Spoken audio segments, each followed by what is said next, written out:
Good morning, everyone. Welcome to our Monday morning trading. One moment here while I get the screen share going on.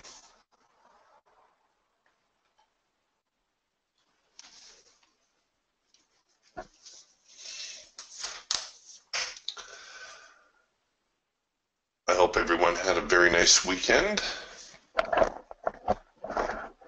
Mine seems short as usual. Why is it the work week seems long and the weekend seems short? All right, here we go. This is the NASDAQ. For those of you new to the trading room this morning, just a really quick overview of what you're looking at here. This is the diversified trading system along with the Raptor. I've got my Hawk micro scalper here in the top left, Falcon Swing Trader top right, Eagle Trend Trader bottom left, and then of course the Raptor on the bottom right. The charts you're looking at here are the NASDAQ. I've also got the Euro and crude oil open on my other monitor.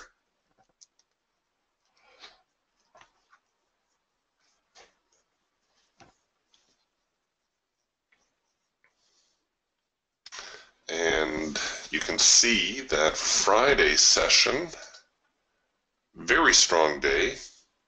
Once the market settled in to a trend, we just had a fantastic trending day. Very quiet pre-market this morning. And we're hovering oh so close to that 6,000 level here on the NASDAQ. Be interesting to see whether the market tries to get there sooner rather than later.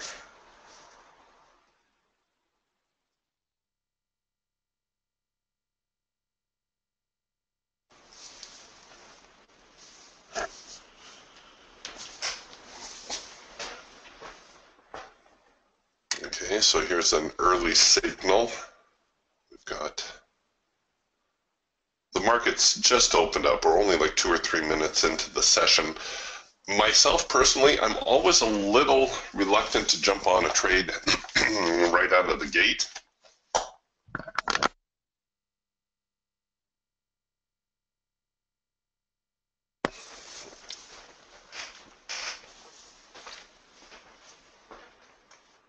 You know, there's lots of time to take advantage of a trade. You can see here on Friday's session, we didn't really get a decent signal until about an hour into the session. The rest of the morning, or the beginning of the morning session, was all really quiet and sideways. We are producing a couple counter-trend signals so far, and it looks as though the market may tail off here, at least to the hard edge.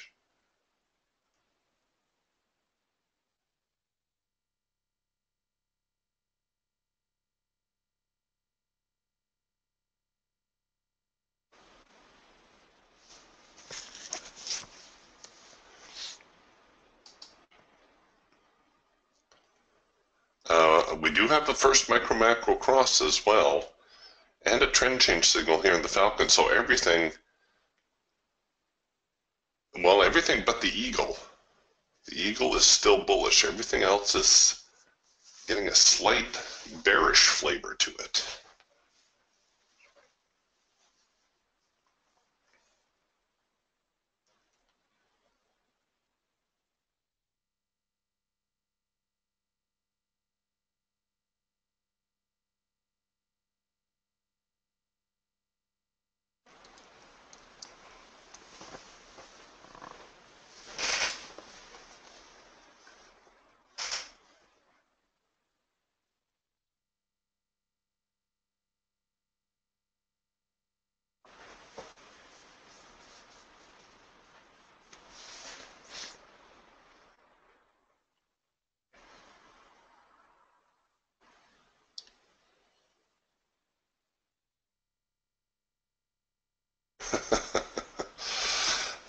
Yes.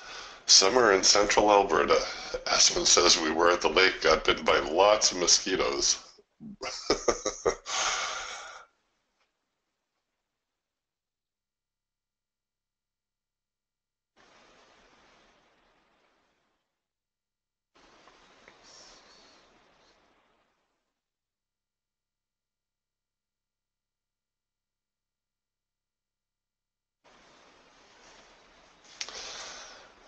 so the eagle here trying to give us a red bar buy signal.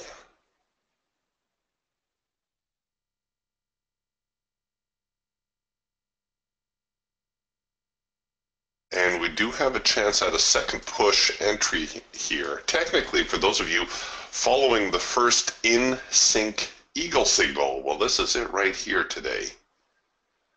And you could use it, you know, as a second push opportunity, maybe even enter on the other side of the ATR.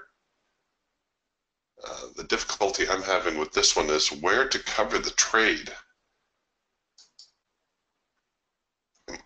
Might end up looking something like this, where at least we have a couple little itty-bitty swings to cover below.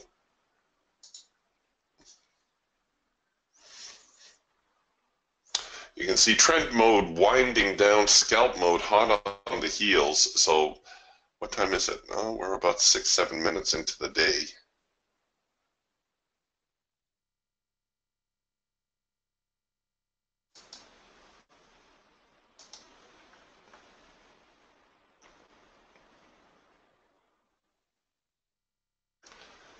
We have produced a trend change signal to the upside now in the Falcon, along with a late filter entry. So I don't know, maybe things will be getting a little bit more bullish here. Still early. Still too early to get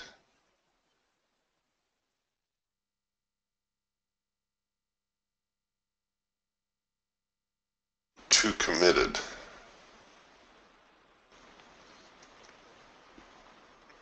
You can see the Hawk and the Raptor introducing a lot of yellow bars. Yellow bars characteristic of a sideways trading range.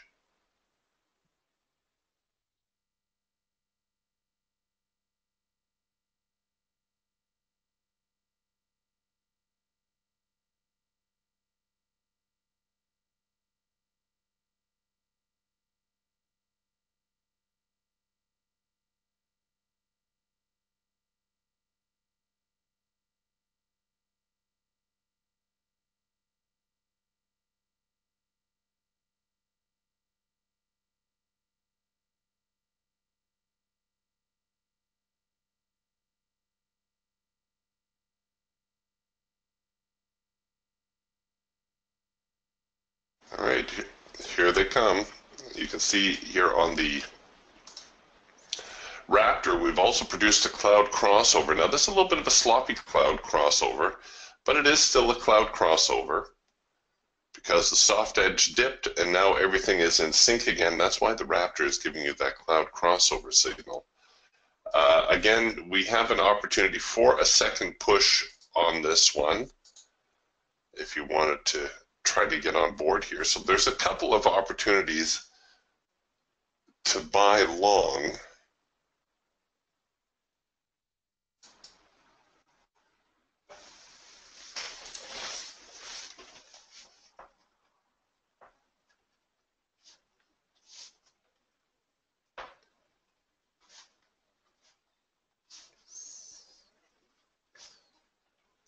But overall,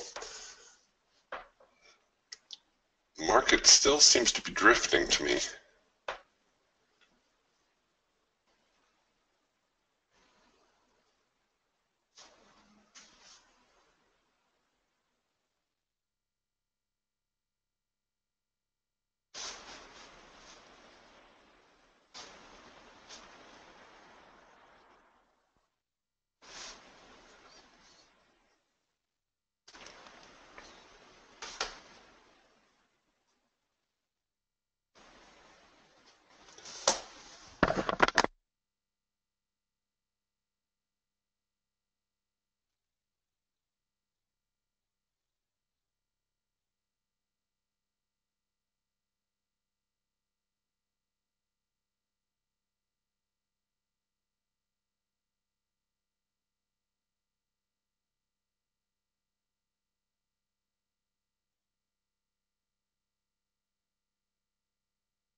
so our Raptor trade falling off. I'm going to cancel that order. The Eagle trade struggling as well. Not looking so promising here at the moment. We'll see whether or not any buyers show up.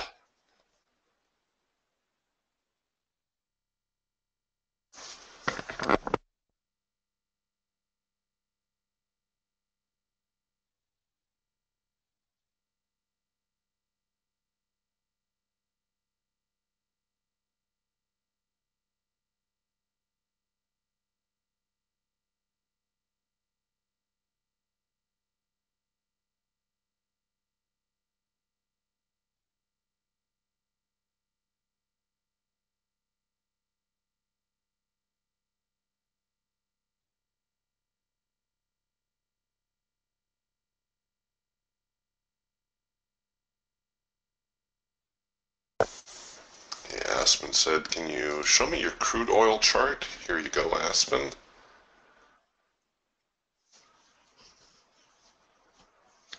So crude pre-market gave us a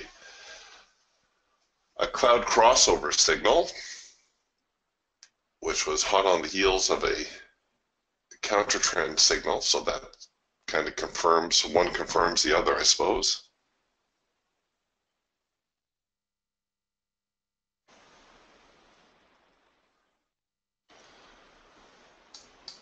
Not too much going on in crude at the moment.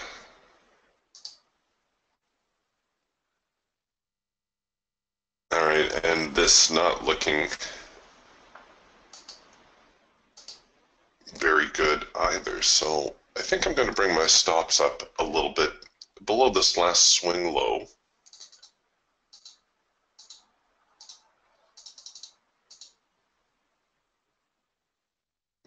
All right, well, we'll do it like this. I'll go just here to the hard edge.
All right, the buyers pressing now. Looks like they're going to try to recapture Friday's highs.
Well, they're trying. We do have a little bit of momentum here. All right, here we go. Okay, getting closer now to our break-even trigger. Things looking up.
And come on, get that break even. Otherwise, I will force the trade to break even if it seems to be laboring. There we go.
You're kidding. Come on. They're going to get this close and now they're going to tap me at break even?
Well, there's a little bit of buying coming back.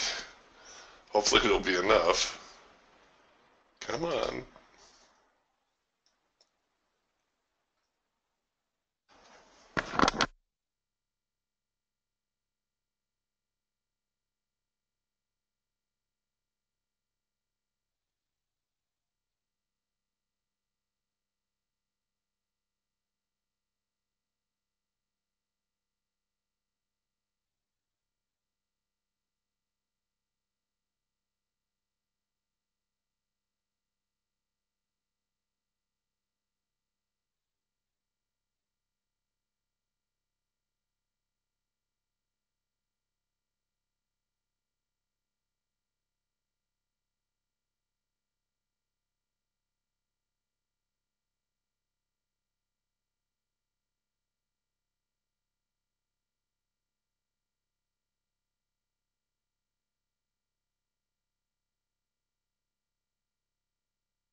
No, there's just nothing going on here, Andres. Andres is asking, is there no sound? No, I'm just snooping around the different markets, but there's nothing going on.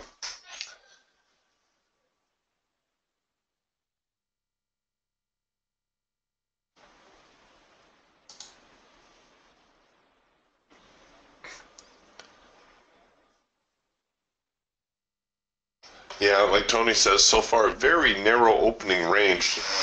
And, well, it's just the kind of trade you have to take and sit on, which is what I'm doing.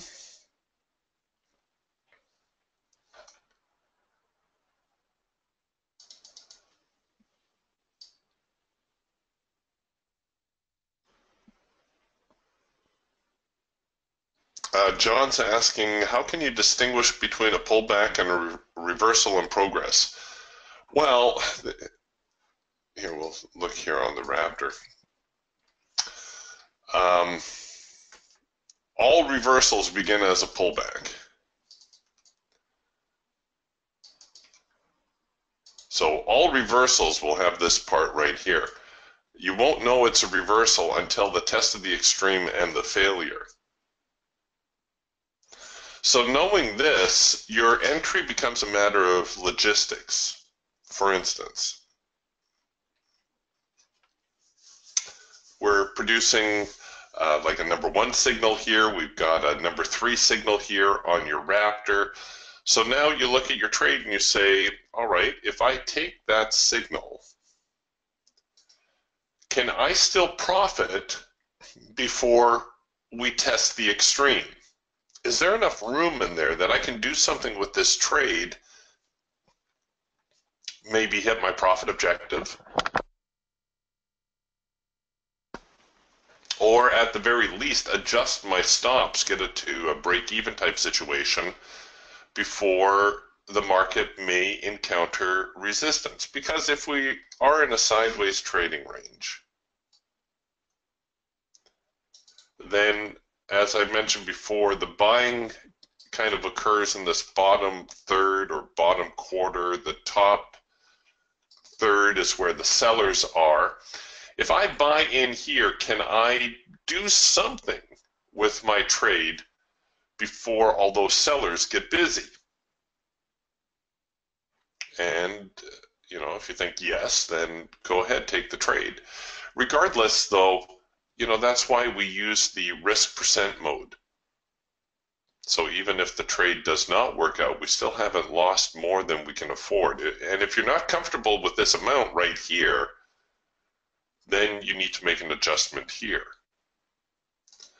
So here we are in this trade. It would have hit our profit objective, but let's say it didn't hit our profit target. Can I do something with this trade now? Well, yes, of course I can. I can at least get the trade up here to break even or break even plus a couple of ticks. So, you know, every trade, you're never going to have all the information you need to make a trade. Like Tony mentioned here this morning regarding that first eagle signal. He says, well, Tony says, well, the first eagle paid off for my entry. However, I did not have faith in the trade, so I did not hit submit. You will never, ever have all the information you need to make a trade. Very, very rarely will you be able to look at a trade and say, yeah, it's going to go higher, or yeah, it's going to go lower. There's always going to be something, you know, that can toss the market the other way. Because don't forget, for everybody that's buying here, there's somebody that's selling. There's somebody who thinks the market is going to go down. If we all thought the same way, there'd be nobody to take the other side of the trade.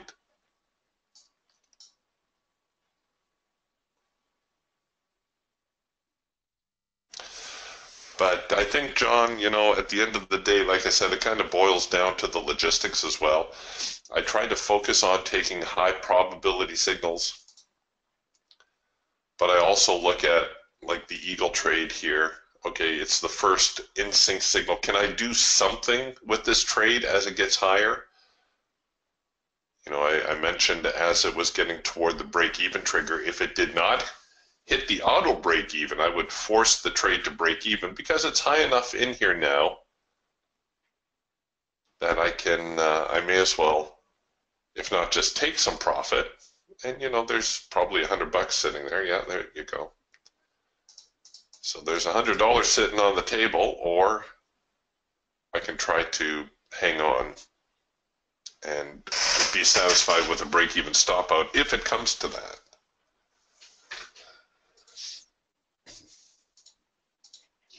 But with trading, you know, you're always going to have those little gray areas. You're not going to know 100%.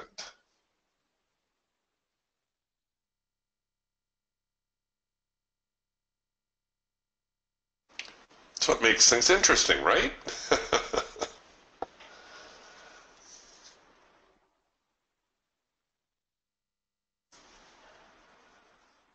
Okay, John's asking, right now on the Raptor, the cloud and the filter are going up. Should that give you a hint that price may move up?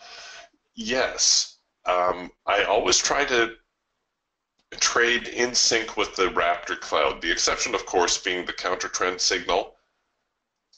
And before we take a counter trend signal, we need to have a trend.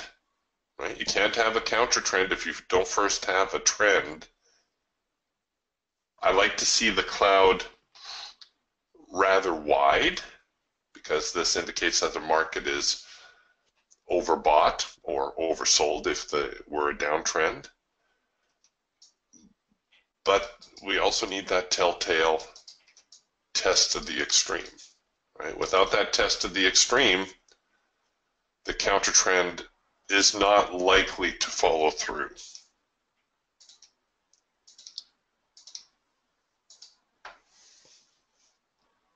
But so long as the band remains bullish, and so long as I don't get a failure, in other words, a number 2 signal, a soft edge sell, I will remain bullish. Now, you know, the bullishness of your position also depends on your stop loss. Almost any trade can be profitable if you can afford the stop. Like if I left my stop down here still, I'm giving the market, you know, that much more room to come around. Right now, I'm not giving the market any room to come around. If I placed my stop way down here, well, then I'm giving the market even more room to come around, right? So the success of your trade, it's a bit of a balancing act between where your stop is at and where your profit target is at. Had I taken my profit here already, well, I would have banked the $100, right? Now it's looking like I'm probably going to get a break-even tag.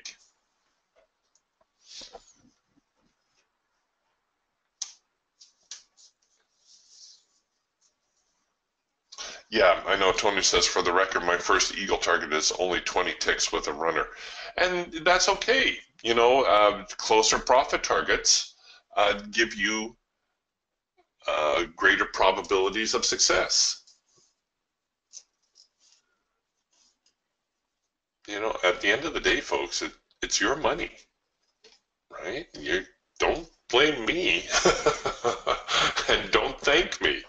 If you're making money, don't thank me. And if you're losing money, don't blame me. It is your money. You ultimately have the final say so. I can show you what I do, and you're more than welcome to, you know, mirror my trades. For those of you that do mirror my trades, you know that every day is not a winning day. Sometimes I walk away with a loser. But again, that's trading.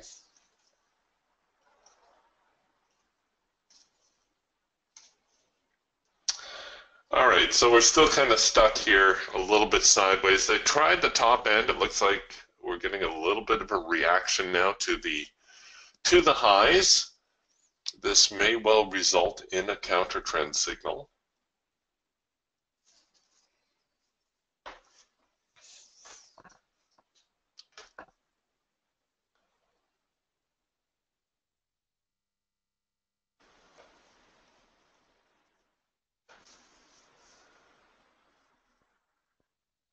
See, we're coming back now with a red bar buy. We're into the first hard edge here on the Raptor.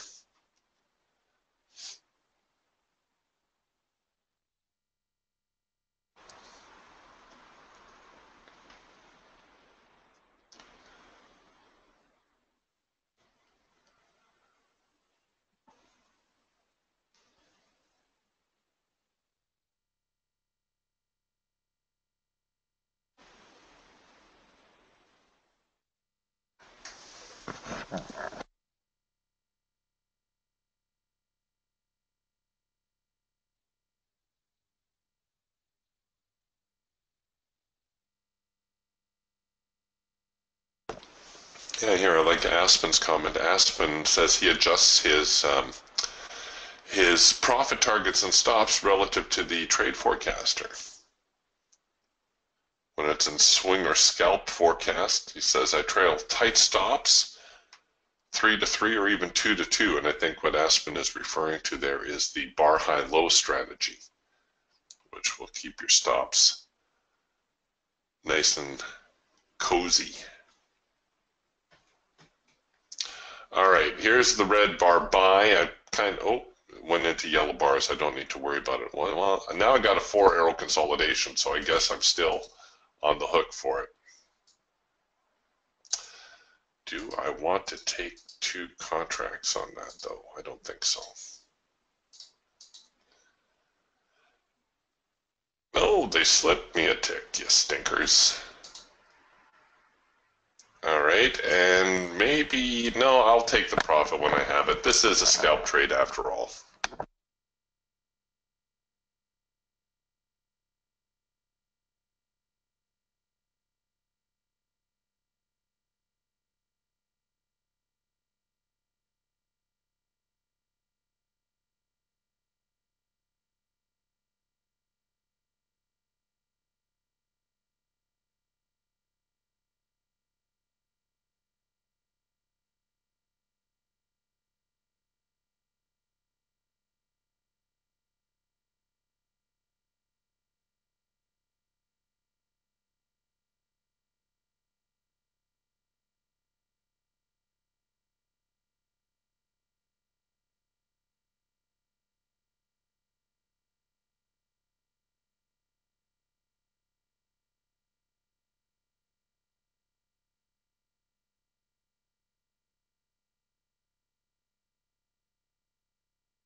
Sellers kind of knocking the market down here a little bit.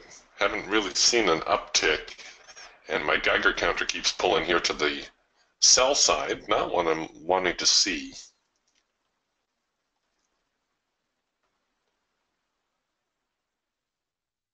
There we go. Get over there to the buy side.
We got a couple of upticks. That's encouraging. The Geiger counter, there we go. That's what I want to see. Get that Geiger counter to pull over there.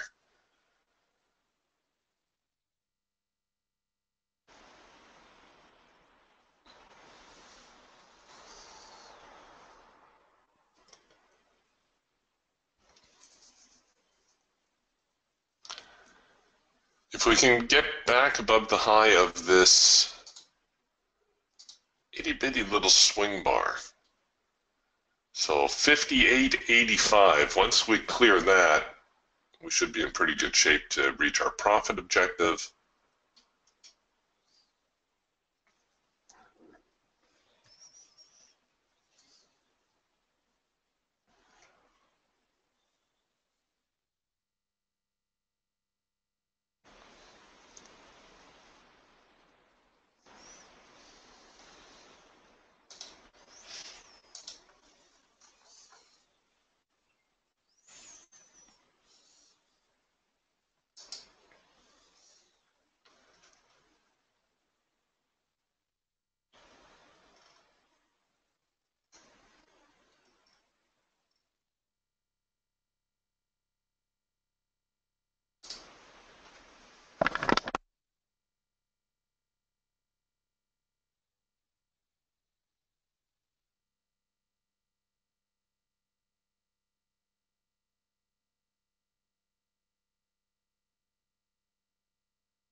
Okay, here come the buyers. They're still struggling a bit, but they're trying.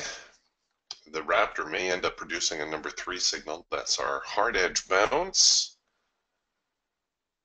But 58.85, really the area I would like to see the market clear. There we go. There's 85, 85. Come on, give me 85 and a quarter. Doggone it. Okay, so I can roll my stops in a little bit anyway. I think if it fails at this point, it's probably a good reason to leave.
well, we did trade above 48.85 here for a little bit. I'm fairly confident we're going to see a little bit more follow through here, but they are reluctant at the moment.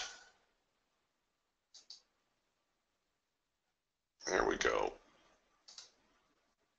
So here's the hard edge buy signal to coincide with the hard edge bounce.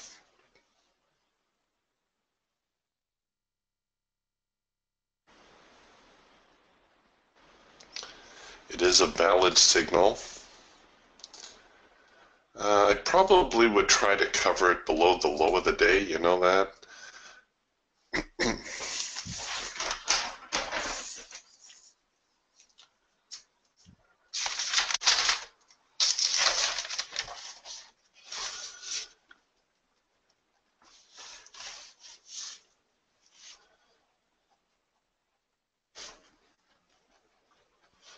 So the NASDAQ trying to get higher again.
All right, I'll be right back.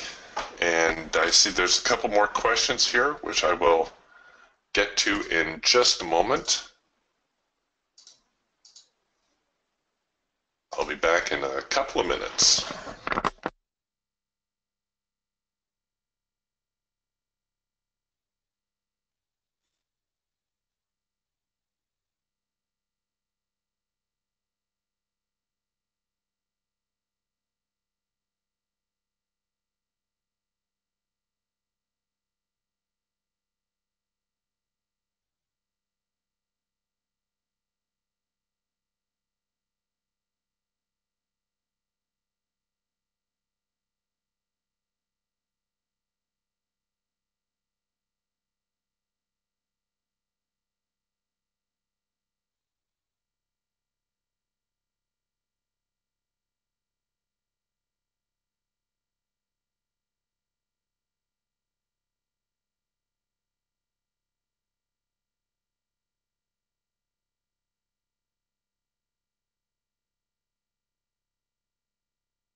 Okay, I'm back. What did I miss? Ooh, not much.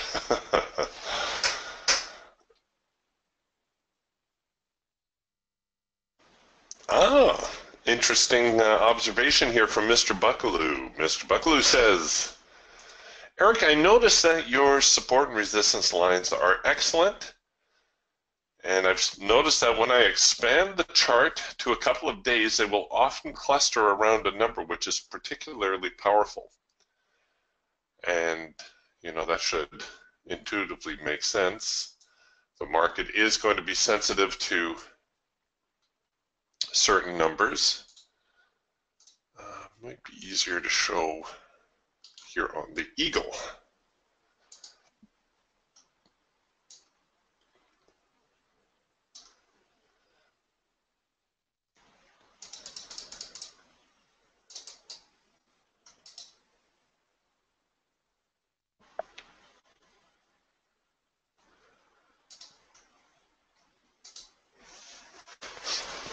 So you can see that certain price zones are going to start overlapping a little bit,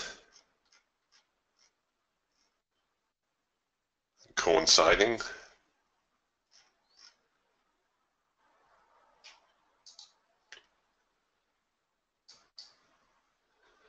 You can see right now this morning we're kind of skewered by the median line. That's where we're stuck. Well, not really stuck, but trading near.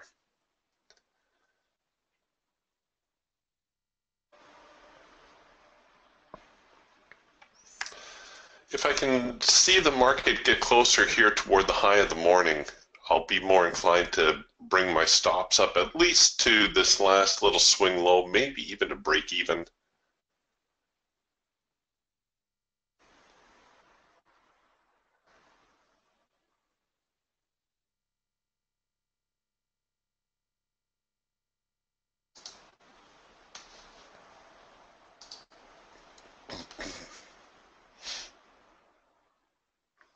Yeah, or I can scrunch up the chart. Mr. Buckley says, just scrunch up your chart.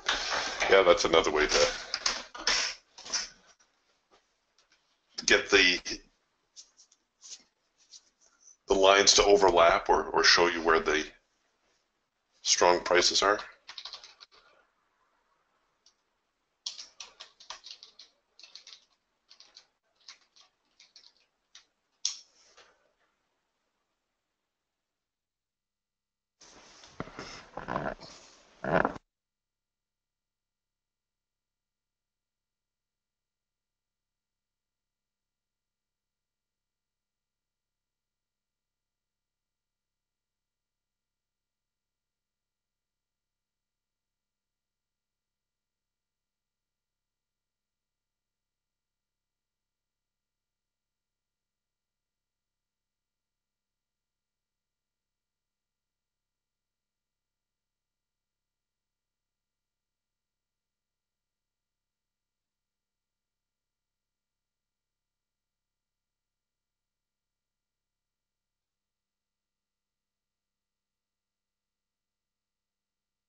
All right, so here we are now challenging the highs of the morning.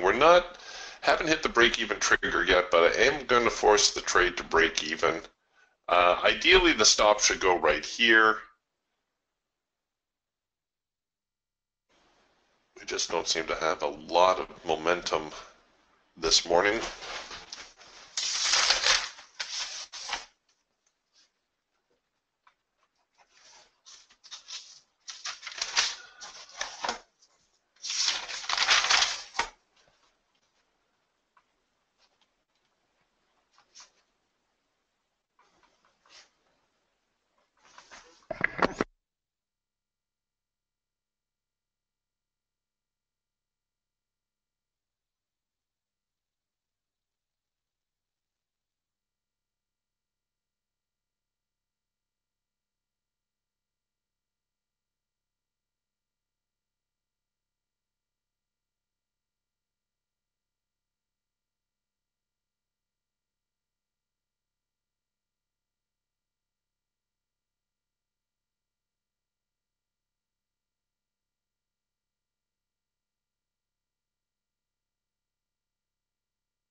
Wow. They keep heading up here to the 58, 88, 50 line and then retreating. I really thought that last move higher, I was going to see it push through, but so far, nothing. And I have a feeling I'm going to get tapped here at break even in just a moment. Yep. Oh well.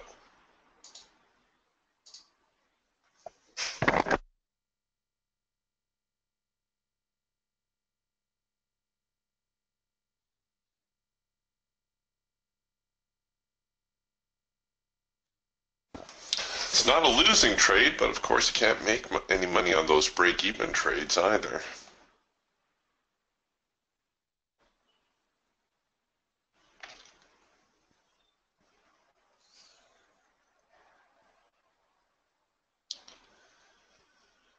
So there's been a couple of attempts to press the high.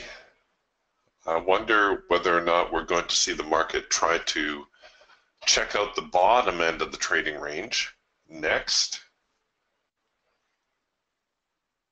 We are an hour into the session, which is very often when if we're going to see a reversal against the morning trend, this is when we're going to see it. And I think it would be okay to call the morning trend an uptrend, even though it is a reluctant uptrend.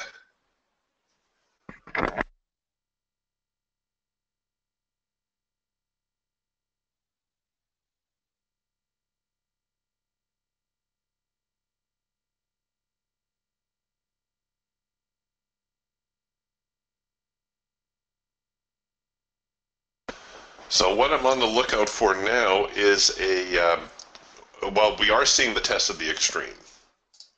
Right now, we are testing the extreme very nicely. If the market begins to retreat now, and it produces a number 2 counter trend signal, then I will be interested in trying to short that.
Okay, so they're starting to turn over a little bit, kind of confirming that possible double top. That would be this guy right here. Triple top if you take the Friday's close into consideration. Certainly is close enough to qualify.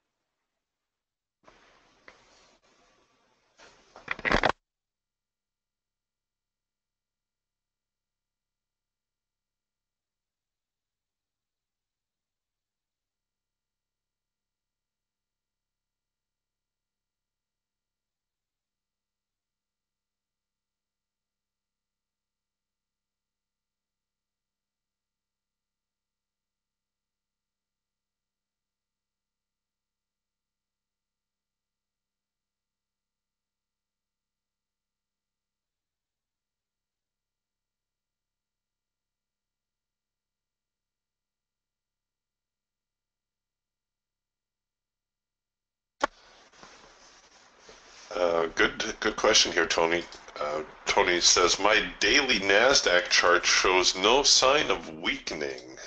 Do you agree? Well, let's take a look here.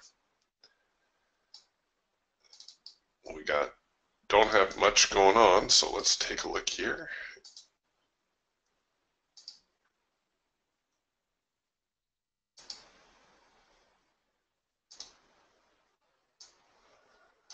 So here's your daily NASDAQ, and the market has gone parabolic. Parabolic is, when you end up drawing your trend lines like this. You need to adjust them and they get that parabolic arc to them. And it looks like you could even do this here.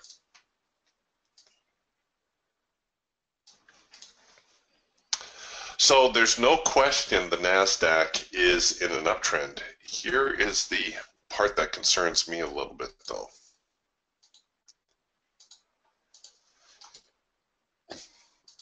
And it really doesn't matter what indicator you put on here. I'm just gonna, here, stochastics are nearby. Let's put stochastics on. Oh, actually, stochastics aren't gonna show it very well. Maybe, I think was I looking at MACD? Something was showing really bad divergence. All right, we'll do MACD, we'll make these. Bar is a little easier to see for you.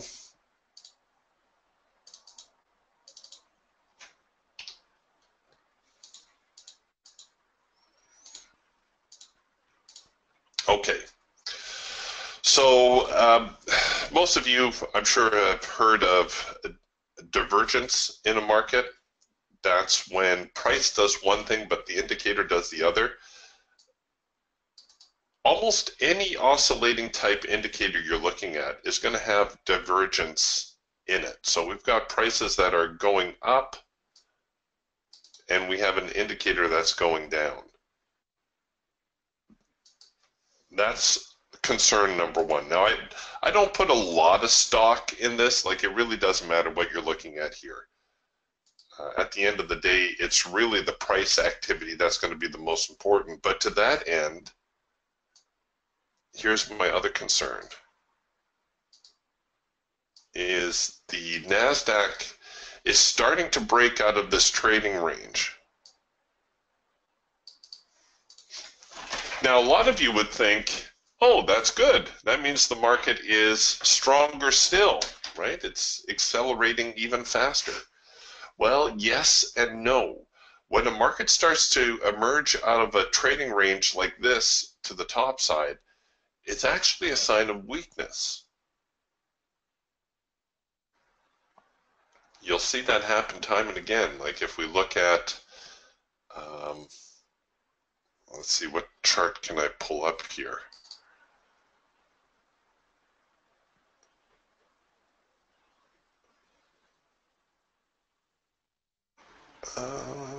Trying to think which market may have made a reversal of late. No, not gold.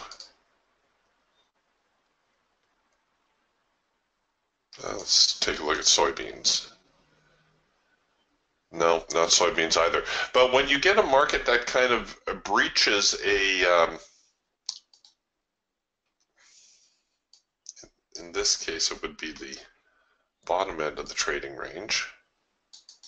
See, so long as the market stays within this range, prices will behave themselves more or less. But when we start breaching these trading ranges, that's when the markets start misbehaving. And that's what we've got going on in the NASDAQ and to a lesser extent the E-mini. The E-mini kind of is looking like this.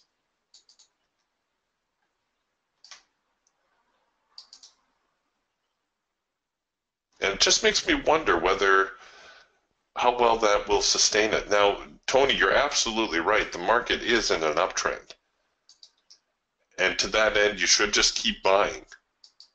Just keep buying until you can't stand it any longer and then buy it some more.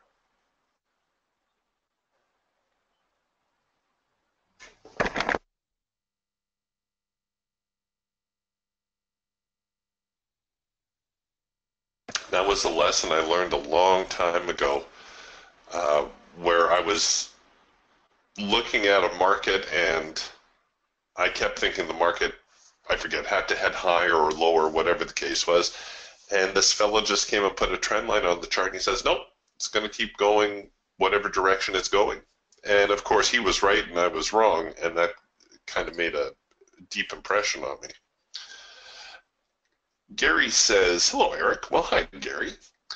I'm very new to the Raptor too, but mine looks a little different than yours. For example, bar colors are different. Last entry for the NASDAQ was at 87.75, not 86. I used the template that came with the system. Is there a template posted somewhere with your chart settings by chance? Thanks. Okay, well first, let's make sure you're running an 8-tick brick. Very often that's the problem. So you want to go here to your data series.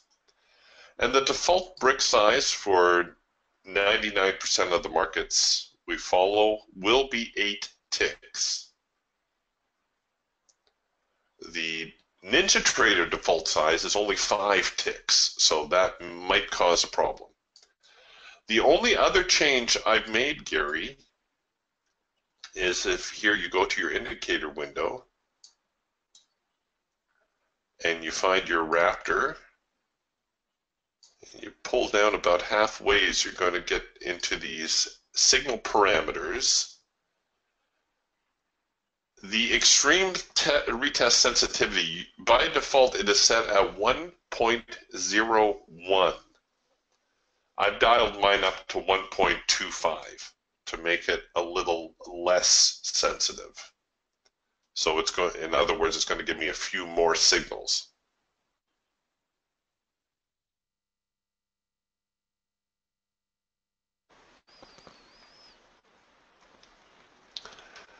But again, brick size here under data series, right click on your chart, you get this little sub menu for data series. And then the only other indicator, or the only other change I've made, was to the extreme sensitivity setting. You can also get to your data series from this little tab right here. So flowing through the Geiger counter right now, you see we had a block of buying that actually pushed the market up a little bit. Would have got to my profit objective had I not taken the break-even tap out, but oh well. We're still kind of drifting here this morning.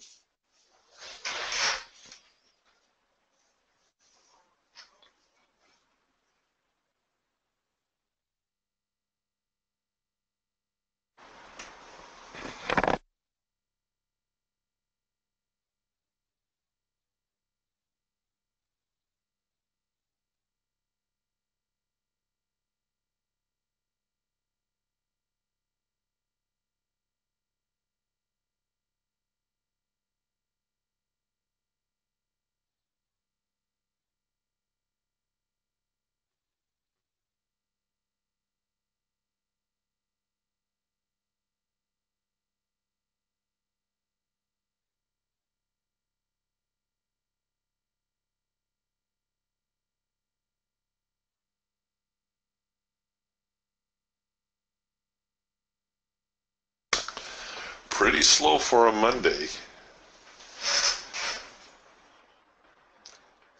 especially a Monday in June. We usually get a little bit more activity this time of the year, but I don't know. All the markets are quiet across the board. The 6E didn't do a whole lot this morning. It's just drifting sideways. Here's the hawk on the 6E. You can see quite plainly. Nothing going on there. And even crude oil, here's the hawk on crude oil, and I'm showing the hawk because it's really good at pointing out when the market is sideways. We get all these yellow bars printing at more or less the same price level. And here too, you can see crude opened right here, North American open. Looks like it opened at or around 47.30 and really hasn't left that mark by much. Got down to 46.90, bounced back up, got as high as 47.40, and we are just in a sideways drift. Crude oil getting really active in the overnight sessions. What's with that? Have they forgotten this is supposed to be a North American crude oil? It's not like we're trading Brent crude, that I can see.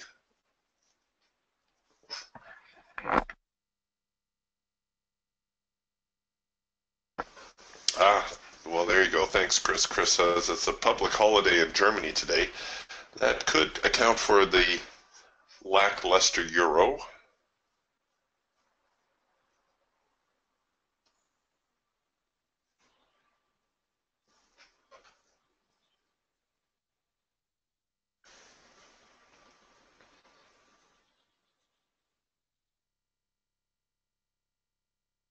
Mm-hmm.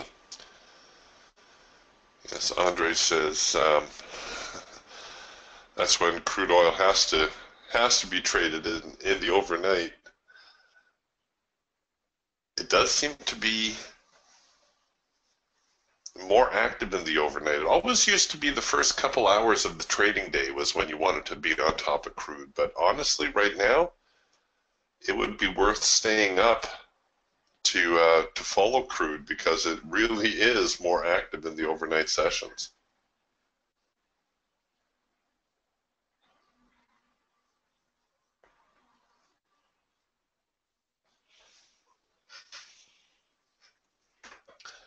So we're getting the slow grind to the upside.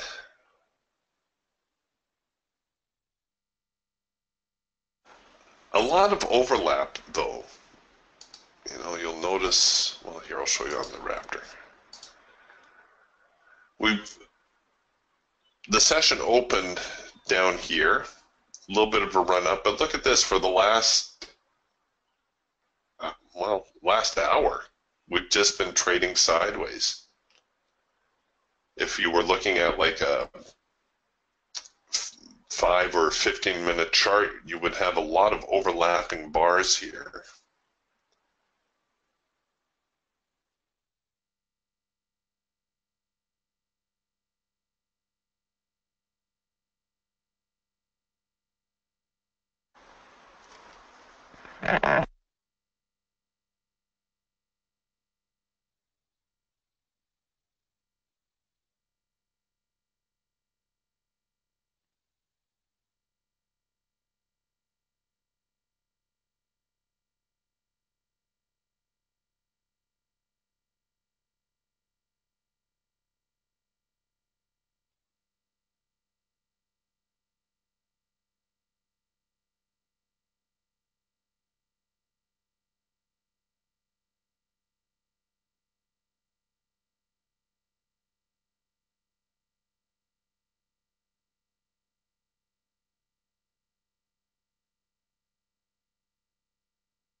Okay, still nothing going on.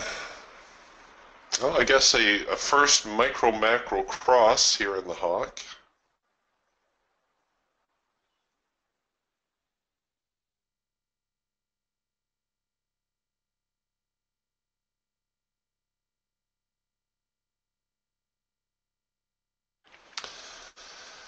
All right, gang, we may button things up here for the morning. Doesn't look like we're going to get any significant move here before we go. We'll hang with it for a couple more minutes.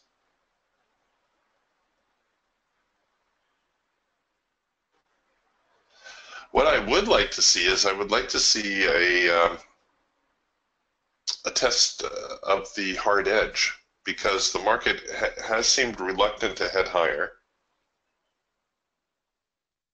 Seems like every time we get toward these highs, we are getting a little bit more selling.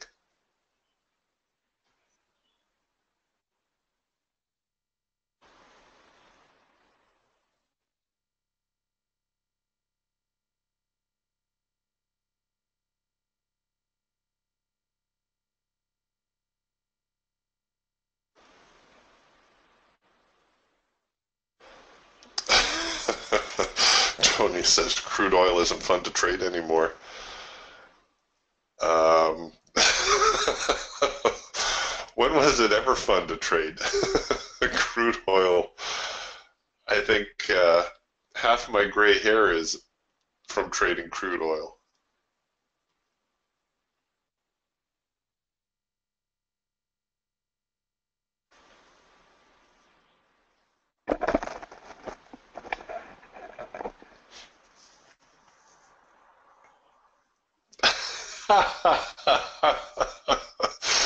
Tony says, but at least you felt alive. Yeah, kind of like jumping out of an airplane, isn't it?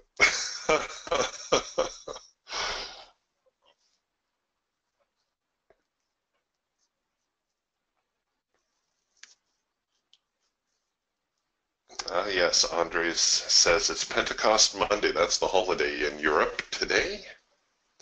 Where in the world are you, Andres? Obviously, you're in Europe somewhere.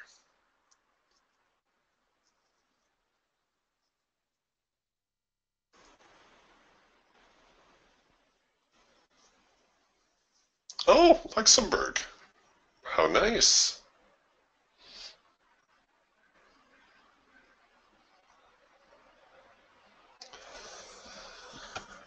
All right. Well, I was halfways hoping we were going to get a counter trend signal here, but it hasn't happened yet. I would, oh gosh, I would really like to see the sellers test the bottom end here. The buyers, reluctant to rally the market, which really makes me think that we're going to see a little bit of a bearish push. I don't think it's going to be, full blown bear trend, bottom fall out of the market kind of deal. But a move here to the hard edge, definitely feasible. And maybe even a retest of the low of the day.